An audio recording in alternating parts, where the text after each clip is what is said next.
이스라엘이 아모리 왕 시혼에게 사신을 보내어 이르되 우리에게 당신의 땅을 지나가게 하소서. 우리가 밭에든지 포도원에든지 들어가지 아니하며 우물물도 마시지 아니하고 당신의 지경에서 다 나가기까지 왕의 큰 길로만 지나가리이다. 하나 시온이 이스라엘이 자기 영토로 지나감을 용납하지 아니하고 그의 백성을 다 모아 이스라엘을 치러 광야로 나왔어 야하스에 이르러 이스라엘을 치므로 이스라엘이 칼날로 그들을 쳐서 무찌르고 그 땅을 아르논에서부터 야복까지 점령하여 암몬 자손에게까지 미치니 암몬 자손의 경계는 견고하더라. 이스라엘이 이같이 그 모든 성읍을 빼앗고 그 아모리인의 모든 성읍 헤스본과 그 모든 촌락에 거주하였으니 헤스본은 아모리인의 왕 시혼의 도성이라. 시혼이 그전 모압 왕을 치고 그의 모든 땅을 아르논까지 그의 손에서 빼앗았더라. 그러므로 시인이 읊어 이르되 너희는 헤스본으로 올지어다. 시온의 성을 세워 견고히 할지어다. 헤스본에서 불이 나오며 시온의 성에서 화염이 나와서 모압의 아르를 삼키며 아르는 높은 곳의 주인을 멸하였도다. 모압아, 내가 화를 당하였도다. 그모스의 백성아, 내가 멸망하였도다. 그가 그의 아들들을 도망하게 하였고 그의 딸들을 아모리네 왕 시온의 포로가 되게 하였도다. 우리가 그들을 쏘아서 헤스본을 디본까지 멸하였고 메드바에 가까운 노바까지 황폐하게 하였더라. 이스라엘이 아모리인의 땅에 거주하였더니 모세가 또 사람을 보내어 야세를 정탐하게 하고 그 촌락들을 빼앗고 그곳에 있던 아모리인을 몰아내었더라. 그들이 돌이켜 바산길로 올라가매 바산왕 옥이 그의 백성을 다 거느리고 나와서 그들을 맞아 에드레이에서 싸우려 하는지라. 여호와께서 모세에게 이르시되 그를 두려워하지 말라. 내가 그와 그의 백성과 그의 땅을 네 손에 넘겼나니 너는 헤스본에 거주하던 아모리인의 왕 시온에게 행한 것 같이 그에게도 행할지니라. 이에 그와 그의 아들들과 그의 백성을 다 쳐서 한 사람도 남기지 아니하고 그의 땅을 점령하였더라.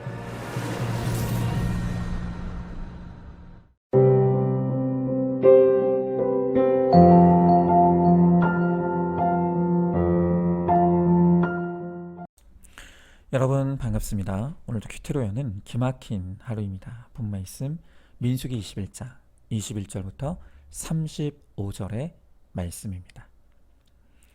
오늘 말씀에서는 아모리 왕 시온과 바산 왕 옥과의 연이어 벌어지는 치열한 전쟁이 그려지고 있습니다.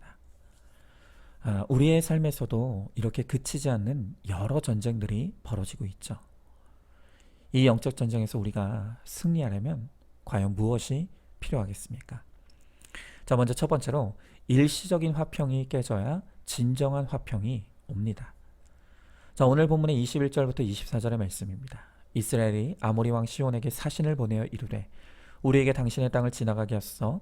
우리가 밭에든지 포도원에든지 들어가지 아니하며 우물물도 마시지 아니하고 당신의 지경에서 다 나가기까지 왕의 큰 길로만 지나가리이다 하나 시온이 이스라엘이 자기 영토로 지나감을 용납지 아니하고 그의 백성을 다 모아 이스라엘을 치러 광야로 나와서 야하스에 이르러 이스라엘을 치므로 이스라엘이 칼날로 그들을 쳐서 무찌르고 그 땅을 아르논에서부터 야복까지 점령하여 암몬 자손에게까지 미치니 암몬 자손의 경계는 견고하더라 그랬습니다.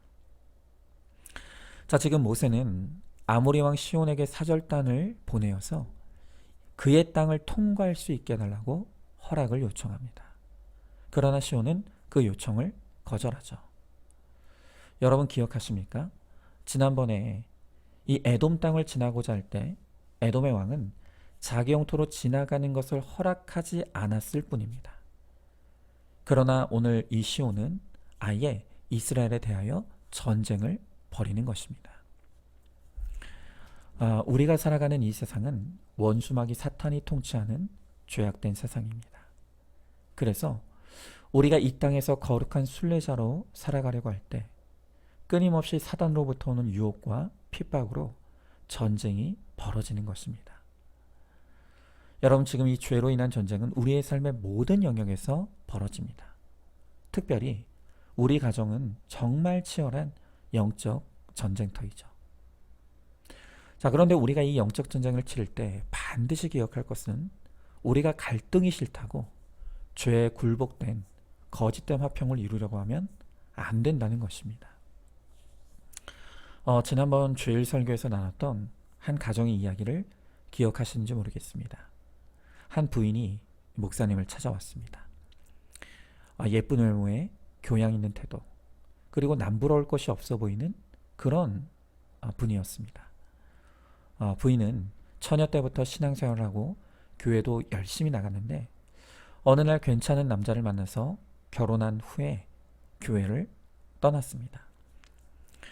남편이 교회 나가는 것을 반대하는 것은 아니었지만 아이를 낳고 분주하게 살다 보니까 교회에 나가다 말다 하다 아예 안 나가게 된 것입니다. 이 부인과 남편 모두 학벌도 좋고 돈도 잘 벌고 핍박도 안 하고, 그러니까 누가 봐도 너무나 성공한 인생, 평안한 가정처럼 보이는 것이죠. 자, 그런데 어느 날 남편이 바람을 피운다는 사실을 알게 되었습니다. 결혼 전 뜨거운 연애를 했고 또 결혼 후에도 별탈 없이 결혼 생활을 잘해왔다고 생각하는데, 그런데 이 남편의 마음이 떠나버린 것입니다. 그동안 이 부인은 교회 나가지 않는 남편에게 맞추기 위해 교회도 알맞게 안 나갔습니다. 또 자녀를 위해 최선을 다하고 수고했습니다. 그런데 이해할 수 없는 일이 벌어진 것이죠. 여러분, 이 부인은 이 가정의 화평을 지키고 남편의 마음을 돌리기 위해서 예쁜 잠옷도 사다 입고 요리학원도 다니고 남편이 퇴근할 시간에 맞춰서 집안 분위기도 바꾸는 노력을 했다고 합니다. 그런데 다 소용이 없었습니다.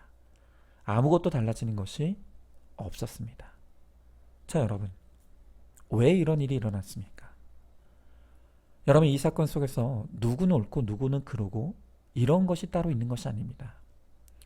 오늘 이 사건 속에서 각자가 봐야 할 자기 죄가 있는 것입니다. 그런데 이 문제의 근본 뿌리인 죄의 문제는 덮어놓고 반찬 만들고 잠옷 바꾸고 소파를 이렇게 놓았다 저리 놓았다 한다고 해서 문제가 해결이 되겠습니까? 공허할 수밖에 없는 것이죠. 이 남편도 배신당한 부인도 인생의 목적을, 그리고 자기의 죄를 모르기 때문에 방황하기는 마찬가지입니다. 여러분, 이렇게 일시적이고 거짓된 화평에 속아서 살다 죽으면 그 결론은 멸망과 지옥입니다. 그렇기에 이 남편의 외도가 드러나는 사건은 사실은 그 뒤에 계시는 하나님이 일으키신 전쟁이라는 것을 반드시 알아야 합니다. 이 부인은 그동안 남편을 하나님 대용품으로 우상 삼고 나의 바벨탑을 높이 쌓으려고 했습니다. 그러했기에 하나님은 그 바벨탑이 무너지는 외도의 사건을 통해 이 가정에 구원을 들고 찾아오시는 것입니다. 여러분, 그러므로 우리 인생에서 어떤 전쟁이 벌어지더라도 우리는 이것이 있어야 될 일임을 인정해야 합니다. 그리고 이 전쟁을 통해 주님께 돌이켜 끊임없이 말씀을 통해 내 죄를 찾고 묵상하고 적용하는 수고를 이루어야 합니다. 바로 그럴 때 비로소 우리에게 진정한 화평이 찾아오게 될 것입니다. 자, 한번 질문해 봅니다. 나는 누구를 혹은 무엇을 통해 기쁨과 화평을 누리려고 하고 있습니까? 하나님이 아닌 다른 것을 통해 누리는 화평은 언젠가는 반드시 무너질 수밖에 없는 일시적이고 거짓된 것임을 깨닫습니까? 주님 안에서 말씀대로 믿고 살고 누림으로 얻는 진정한 화평을 얻으시기 바랍니다. 자, 두 번째로 선으로 악을 이겨야 합니다. 자, 오늘 본문의 33절부터 35절의 말씀을 보니까 그들이 돌이켜 바산길로 올라가매 바산한 옥이 그의 백성을 다 거느리고 나와서 그들을 맞아 에드레이에서 싸우려 하는지라. 여호와께서 모세에게 이르시되 그를 두려워하지 말라. 내가 그와 그의 백성과 그의 땅을 내 손에 넘겼나니 너는 헤스본에 거주하던 아모리인의 왕 시온에게 행한 것 같이 그에게도 행할지니라. 이에 그와 그의 아들들과 그의 백성을 다 합쳐서 한 사람도 남기지 아니하고 그의 땅을 점령하였더라 그랬습니다. 자, 우리는 앞서 아모리 왕 시온과의 전쟁에서 승리했던 모세와 이스라엘 백성들의 모습을 보았습니다. 그런데 이 전쟁이 다 끝나기도 전에 이번에는 바산 왕 옥과의 전쟁이 벌어지는 것입니다. 여러분, 이렇게 우리 인생에는 하루가 멀다 하고 끊임없이 전쟁이 벌어집니다.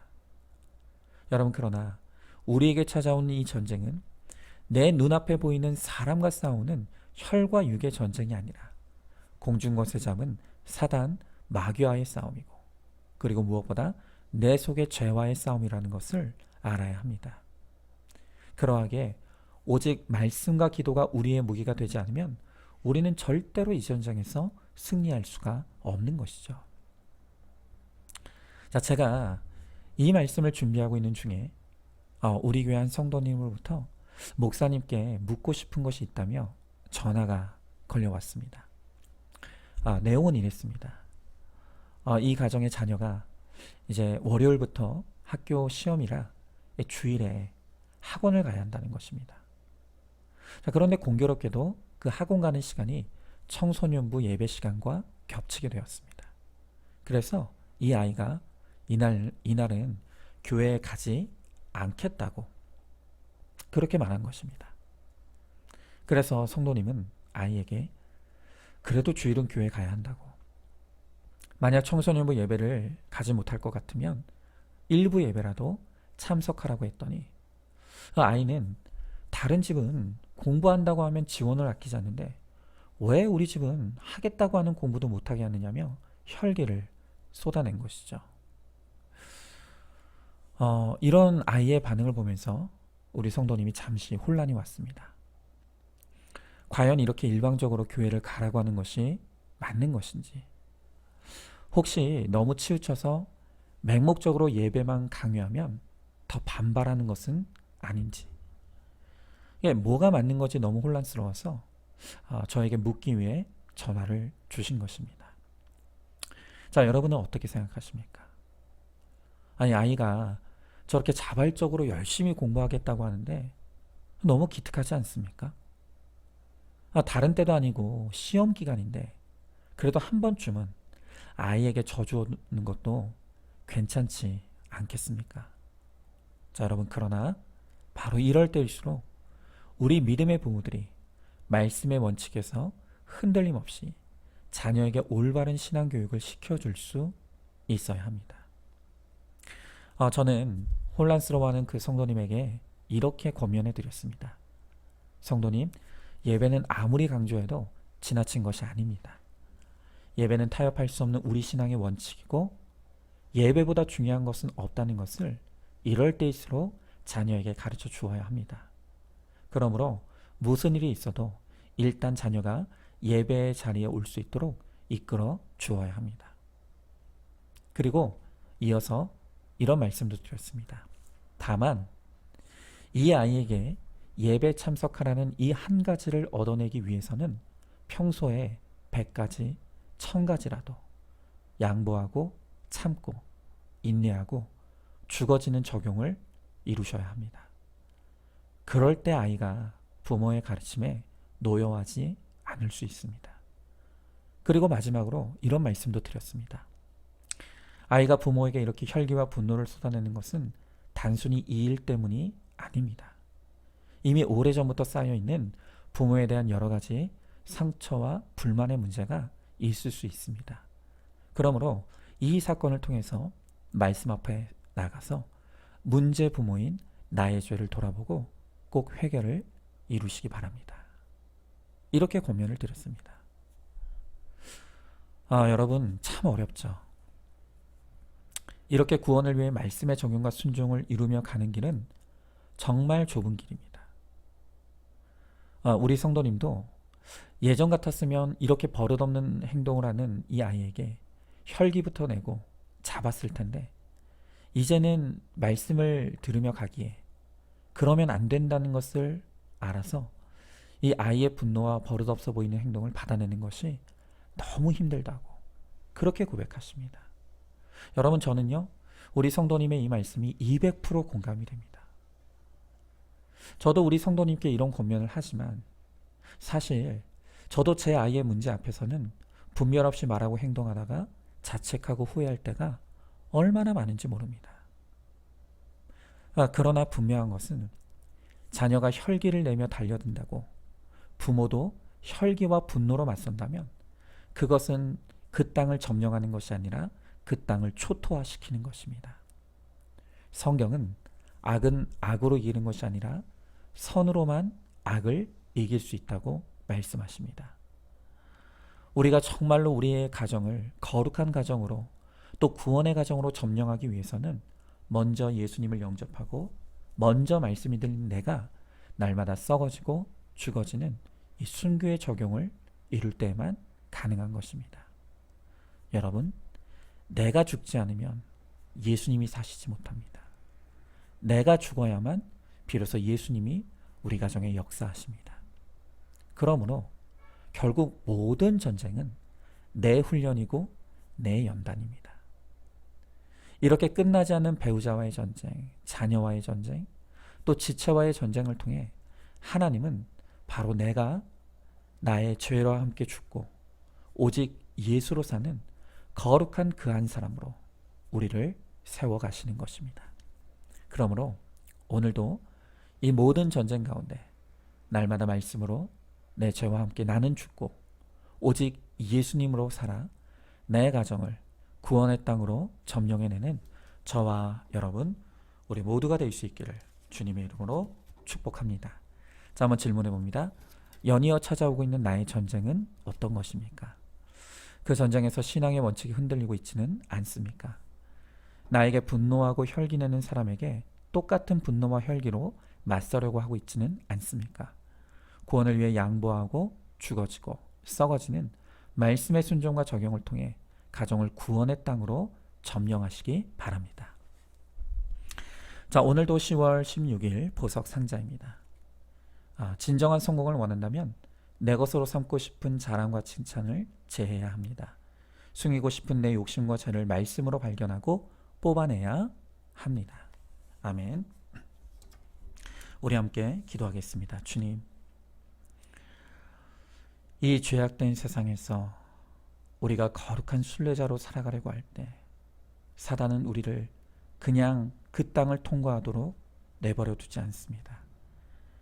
끊임없이 우리를 유혹하고 핍박하며 전쟁을 걸어오며 우리를 힘들게 합니다. 하나님, 이 땅에서 우리가 치러야 될 수많은 전쟁이 있는데 우리가 이 전쟁에서 승리하기 위해서는 오늘 우리가 일시적인 화평을 버리고 진정한 화평을 누려야 한다고 말씀하십니다.